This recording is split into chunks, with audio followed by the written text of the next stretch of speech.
démontré que, selon les chrétiens, ils ont dit que Jésus-Christ est mort un vendredi. Or, la Bible nous dit, c'est 3 jours, c'est 3 nuits et 3 jours. Coucher du soleil à coucher du soleil. C'est ça qui définit une journée. Maintenant, allons ici. On l'avait déjà lu, non? La définition d'une journée, n'est-ce pas?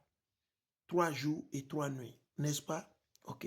Il dit, après les 62 semaines, après les 62 semaines, un noyau sera retranché qui? À Mashiach. Et il n'aura pas de successeur. À Mashiach n'a pas de successeur. C'est fini. Donc le christianisme, ils vous ont déçu. L'islam, ils vous ont déçu. Donc il faut comprendre. Le peuple d'un chef qui viendra, le peuple d'un chef, c'est qui le chef? Esaü Edom, la 4e bête que Daniel a vue, que Esdras a vue, que Jérémie, voilà, Moïse, Abraham, ils ont tous vu la 4e bête. Seulement peut-être Dieu ne l'a pas révélé dans les détails. Rebecca a vu. On continue. Viendra, détruira la ville. Ils ont détruit Jérusalem en 70 AD et le sanctuaire, le temple aussi. La Judée et Jérusalem. Et sa fin arrivera comme par une inondation. Par quoi? Une inondation. C'est quoi l'inondation? Le christianisme, la politique, la constitution, la démocratie, la propagande, le mensonge. Oui, la télévision dit une vision. Ok? Il dit quoi? Sa fin arrivera comme par une inondation. Une inondation. Une déception. Jérusalem n'a pas été détruit avec l'eau. Non. Les doctrines sataniques démoniaques ont été amenées. Et c'est fini.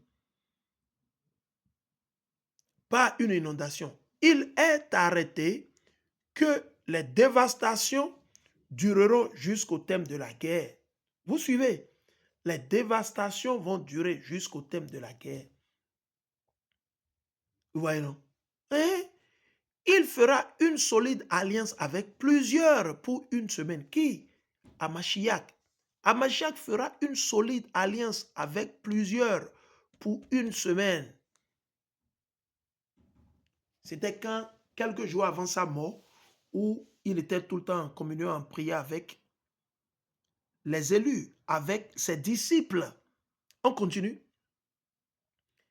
Et durant la moitié de la semaine, il fera cesser le sacrifice et l'offrande. Ah bon? Et durant la moitié de la semaine, c'est quoi la moitié de la semaine? Allons, on va choisir. Moitié de la semaine. Le début d'une semaine, c'est le dimanche. Samedi nuit à dimanche nuit, c'est déjà le premier jour de la semaine. Donc samedi, aujourd'hui samedi, quand le soleil ira au coucher, nous sommes déjà au dimanche. C'est-à-dire la journée a commencé. Je vous l'avais lu, je l'avais lu, non? N'est-ce pas? Ici, il dit quoi? Solide alliance avec plusieurs pour une semaine et durant la moitié de la semaine, il fera cesser le sacrifice et l'offrande. Comment il a fait? À travers sa mort. Il n'y a plus de sacrifice. Le jour où il est mort, le voile, les 2 rideaux ont été déchirés et tout a changé. Il y a eu tremblement de terre, c'est fini.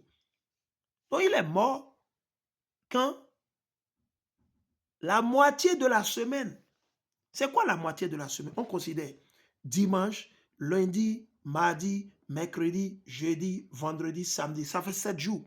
Donc maintenant, on va compter à partir de dimanche la moitié. C'est quoi la moitié? Ça fait 7 jours. La moitié de 7, ça fait 3,5.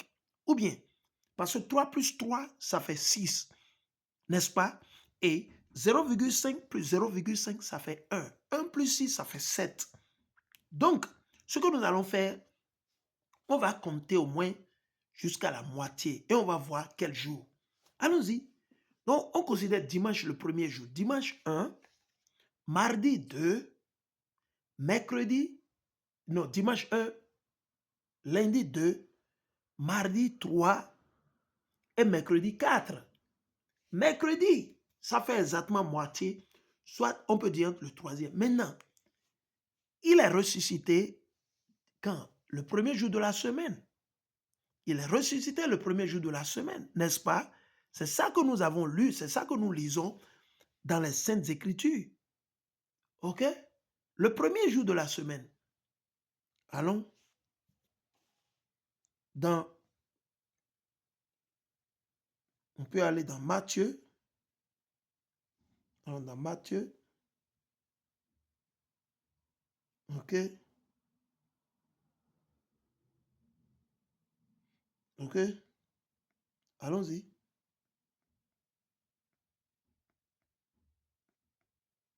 OK. Vous avez vu?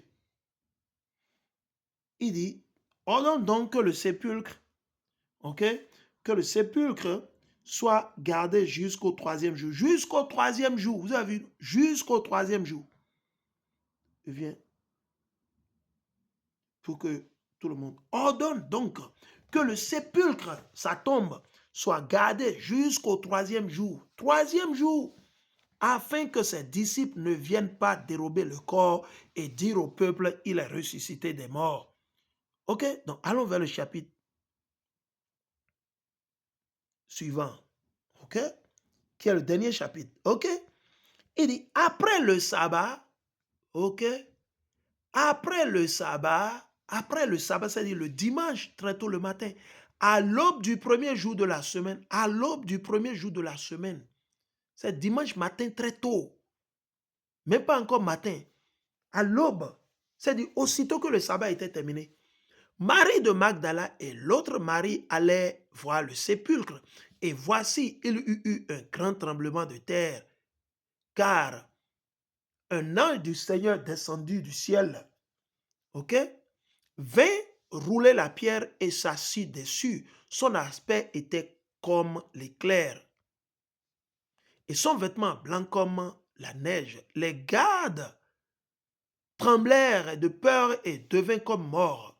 Mais l'ange prit la parole et dit aux femmes, pour vous ne craignez pas, car je sais que vous cherchez Yahweh Shai qui a été crucifié. Il n'est point ici. Il est ressuscité comme il avait dit. Venez, voyez le lieu où il était couché, et allez promptement dire à ses disciples qu'il est ressuscité des morts. Et voici. Maintenant, on y a dans Matthieu, toujours le chapitre 12 et le verset 41. OK? Allons dans Matthieu 12, 40 même. On va lire Matthieu 12, 40. Allons. Allons-y, on va tout démontrer. Matthieu 12 et le verset 40. Il dit, on va lire après du 39. Il leur répondit, une génération méchante et adultère demande un miracle. Et c'est ce que c'est qu'ils veulent. Ils sont dans le péché, ils veulent miracle. Oui, les pasteurs sauvages, bâtards vont vous faire les miracles. Parce que c'est des péchereux, c'est des pécheurs. Ils vivent sur vos péchés. Et vous aussi, vous l'aimez ainsi, parce que vous voulez continuer dans le péché. Vous aimez l'injustice, ils aiment aussi l'injustice. Et vous cherchez de miracles. Satan va vous donner les miracles à travers vos pasteurs et vos faux prophètes. Ils vont vous donner. Ils vous font les miracles. Ok, il n'y a pas de problème, c'est bon. Il ne lui sera donné d'autres miracles que celui du prophète Jonas. Imaginez. C'est ce qu'Amashiach a dit. Ce n'est pas moi. Car de même que Jonas fut 3 jours et 3 nuits, 3 jours et 3 nuits, ça doit être au complet. 3 jours et 3 nuits dans le ventre d'un grand poisson, de même le Fils de l'homme sera 3 jours et 3 nuits dans le sein de la terre. Imaginez. C'est dans la Bible. Donc si on doit compter 3 jours complets, ici on a lu dans Matthieu le chapitre 28 que le premier jour de la semaine, c'est le dimanche. Ce n'est pas lundi. Donc, on fait le calcul. Le premier jour de la semaine, qui est le dimanche, Amashiach était déjà ressuscité. Donc, il est ressuscité à la fin. Donc, si on considère, les chrétiens ont dit que c'est vendredi. On compte vendredi à samedi, ça fait un jour. Vendredi à samedi, ça ne fait qu'un jour. À peine il a fait un jour. Si on doit suivre la logique des chrétiens, vendredi coucher du soleil, il est mort vendredi, non? OK, pour les chrétiens catholiques ou les chrétiens, OK, il est mort vendredi, OK. Donc, vendredi coucher du soleil, à samedi coucher du soleil, oh, Amashiach est ressuscité quand? Le premier jour de la semaine. Donc, si réellement Amashiach est resté 3 jours et 3 nuits, et vous, les chrétiens, vous dites qu'il est ressuscité le dimanche, ça dit que il est ressuscité le dimanche ici, selon la prophétie, c'est samedi nuit, disons, samedi nuit, après le sabbat, il est ressuscité. Déjà, il est à la fin du sabbat, il était déjà ressuscité. Donc, selon vous, il est mort le vendredi. Donc, vendredi nuit à samedi, il n'a fait qu'un jour. Or, la Bible dit ici que, de la même manière, dans Matthieu 12, 39 à 40, ok, que quoi? Il sera sous la terre 3 jours et 3 nuits. 3 jours et 3 nuits. D'autres préceptes le disent, on va le montrer.